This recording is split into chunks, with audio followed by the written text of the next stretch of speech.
Question maintenant sur le visage de l'Europe politique. Avec vous, Alban Mekossi. Bonsoir Alban. Bonsoir. On constate depuis quelques années l'émergence de partis populistes et nationalistes en Europe.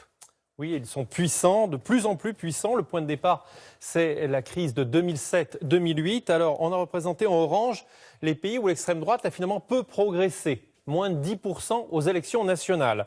On a représenté en marron les pays où ces partis ont de nombreux élus, oui, mais sans accès au pouvoir. Et en brun, enfin, ceux où ils participent concrètement au gouvernement, voire dirigent le pays. Vous savez, Laurent, on cite souvent le Hongrois Viktor Orban comme le plus connu d'entre eux, mais il faut savoir qu'en Hongrie, il y a une opposition encore plus nationaliste que lui. Alors, est-ce que tous ces partis ont une ligne de fracture commune? Oui, 3 points principaux communs aux doctrines de ces partis. Le refus de l'immigration, surtout si elle vient des pays musulmans, pour parler clairement.